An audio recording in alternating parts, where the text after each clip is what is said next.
फिर झाड़ियों से एक चेहरा बाहर आया जिसका मुंह खून से लथपथ था। अजीब मुस्कान थी। उसे देखकर दोनों महाराज भागिए, ये बहुत ही खूंखार जानवर है, अपनी जान बचाइए महाराज।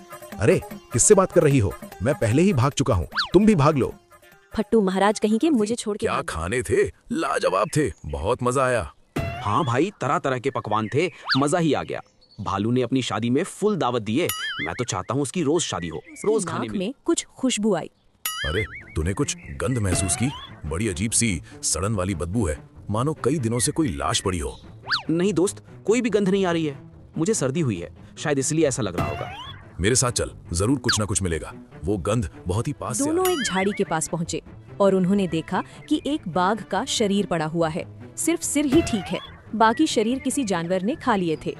अरे ये क्या? भला बाघ जैसे शिकारी का किसने शिकार किया है, और वो भी इतनी बुरी तरह खाया है? अरे हाँ भाई, मैं भी यही सोच रहा हूँ। भला किसके पास इतनी ताकत है कि वो बाघ का शिकार कर सके? कहीं शेर सिंह ने तो शिकार नहीं किया, या फिर इन दोनों में लड़ाई तो नहीं हुई होगी? अरे ऐसा नहीं हो सकता। पार्टी में शेर सिंह तो हमारे साथ ही था, वो घायल भी नहीं दिख रहा था। शेर दोनों ताकतवर है, अगर लड़ाई होती तो शेर सिंह जरूर घायल होता। तभी झाड़ियों में एक हलचल हुई, दोनों सहम गए। कौन है? कौन है? तभी एक विशाल परछाई निकली जो दोनों तक पहुंच रही थी। भाग भाई भाग, वरना ये दानव हमें भी खा जाएगा, भाग। दोनों ने दौड़ लगा दी और अगले दिन शेर की सभा में, महामंत्री, जंगल में इतनी अशांति क्यों है? क्या हो गया है? हमें कोई अनहोनी का डर महसूस हो रहा है। जी महाराज, जानवरों ने खास सभा बुलाई है, परेशानी सामने आई है। आप कुछ देर रुकिए, सभी प्राणी आते ही होंगे। एक एक करके सभी आ जाते हैं। क्या बात है, आप लोगों ने ये सभा क्यों बुलाई है? क्या बहुत बड़ी परेशानी आ गई है? जंगल में जानवर गायब हो रहे हैं, कोई सबूत नहीं मिलता, ना ही उस प्राणी के निशान। और कुछ दिनों पहले भेड़िया और सियार ने एक बाघ की लाश देखी थी, जिसे बहुत ही बुरी तरह मारा गया था। जी महाराज, ये सत्य है। मैंने और भेड़िए ने उसे देखा था, और फिर हमने एक विशाल परछाई भी देखी। बहुत ही डरावनी थी, शरीर एकदम विशाल था। अच्छा, तुम्हारा दोस्त कहाँ है? तुमने बोला कि तुम दोनों ने उसे एक साथ देखा, मगर वो सभा में दिखाई नहीं दे रहा है। बेचारा डर के मारे घर में छुप गया है, बुखार हो गया है, उसे हर जगह बस वही दिखाई दे रहा है। आप सभी चिंता मत कीजिए, मैं जल्द से जल्द उसे पकड़ लूंगा। कोई भी मेरे शिकंजे से बच नहीं सकता। इनकी हवाबाजी फिर चालू हो गई।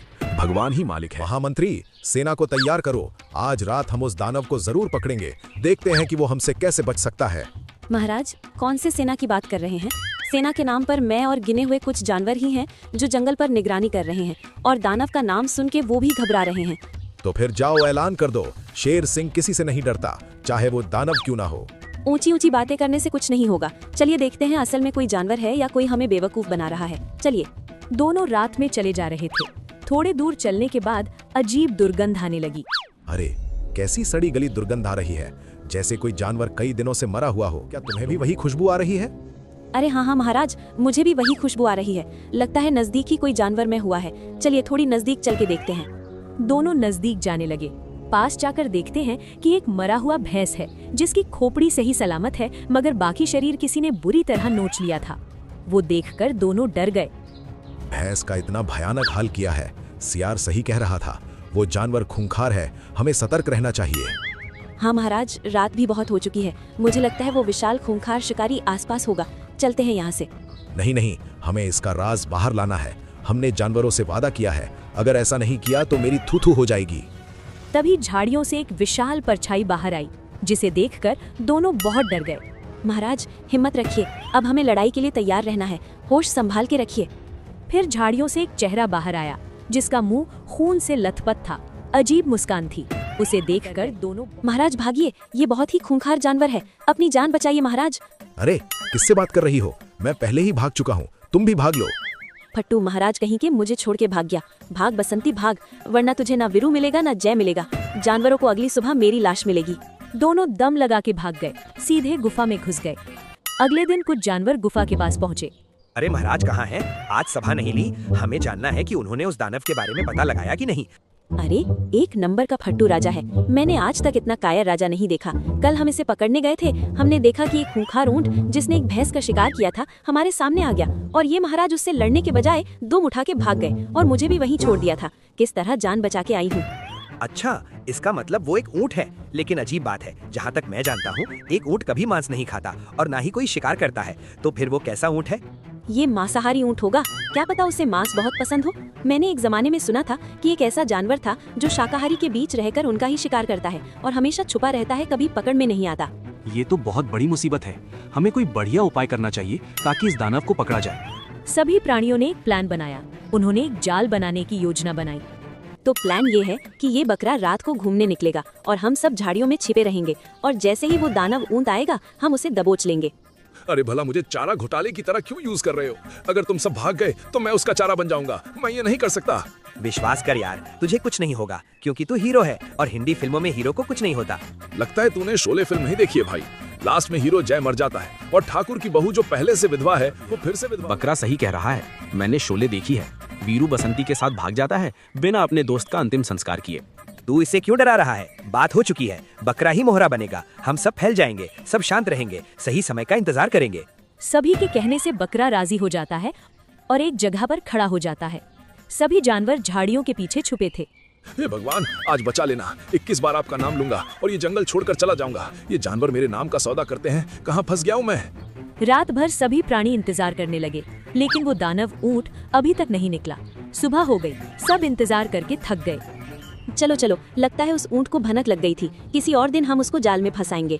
सभी चले गए, मगर गधा उस जगह के आसपास कुछ ढूंढने लगा।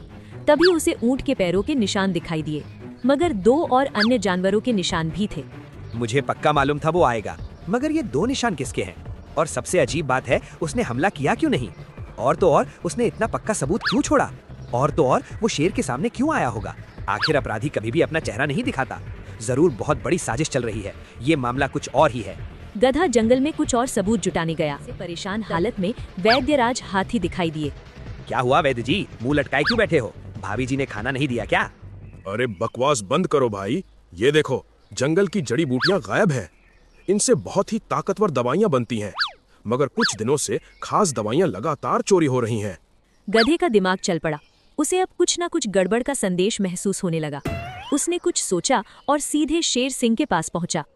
शेर महाराज, मेरे साथ चलिए। मैंने एक योजना बनाई है जिससे हम उस खूंखार ऊंट को पकड़ सकते हैं और उसका पर्दाफाश कर सकते हैं।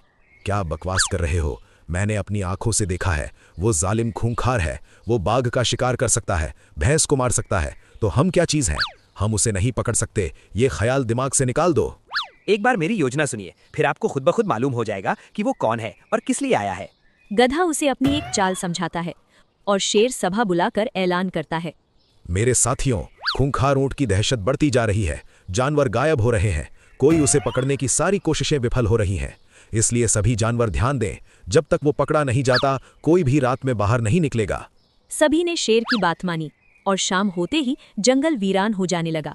कुछ दिन बाद महाराज चलिए, अब समय आ गया है। जरूर वो जंगल में बेफिक्र हो। चलिए उसे पकड़ते हैं।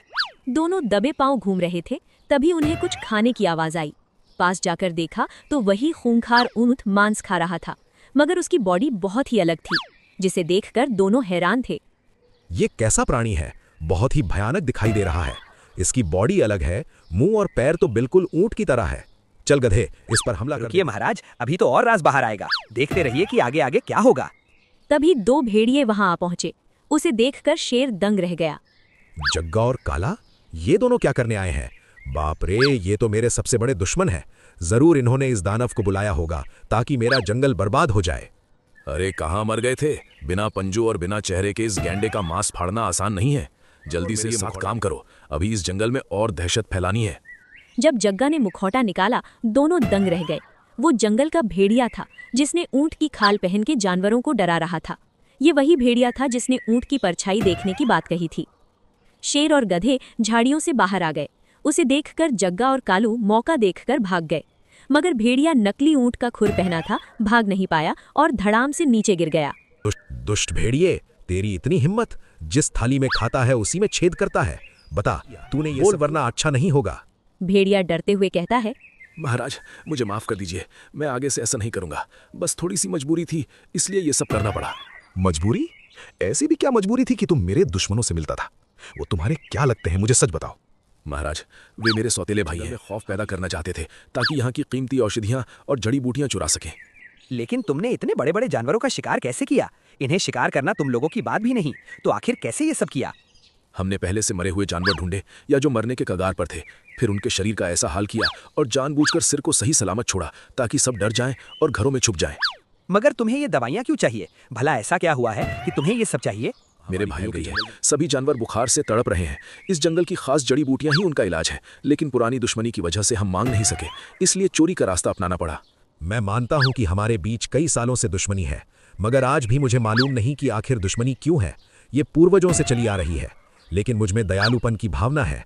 मैं नहीं चाहता कि इस दुश्मनी से कई जानवरों की जान जाए, इसलिए मैं तुम्हें ये दवाइयाँ दूंगा ताकि सबकी जान बच जाए। ये सुनते ही भेड़िया रोने लगा। बहुत बहुत शुक्रिया महाराज, आप जैसे राजा बहुत कम जन्म लेते हैं। आपने हमारे पूरे जंगल की जान बचा ली। और शेर सिंह ने दवाई पहुंचाई, जिससे सभी ने समझा कि शेर सिंह अच्छे राजा हैं। उनकी ये सदियों से चली आ रही दुश्मनी बेकार है। दोस्तों, हमने उस खूंखार ऊंट को बाहर फेंक दिया है। वो एक राक्षस था जिसने दूसरी दुनिया से इस दुनिया में कदम रखा था। महाराज, आप ये क्या कह रहे हैं? आप सच क्यों नहीं बोल रहे हैं? अगर भेड़िए के बारे में बोल दिया तो सब उसे गद्दार कहेंगे, उसका जीना मुश्किल हो जाएगा, जबकि उसने सबका जीवन बचाने के लिए ये सब किया था। गधे को सब समझ आ गया कि जंगल अब एक सही राजा के हाथ में है।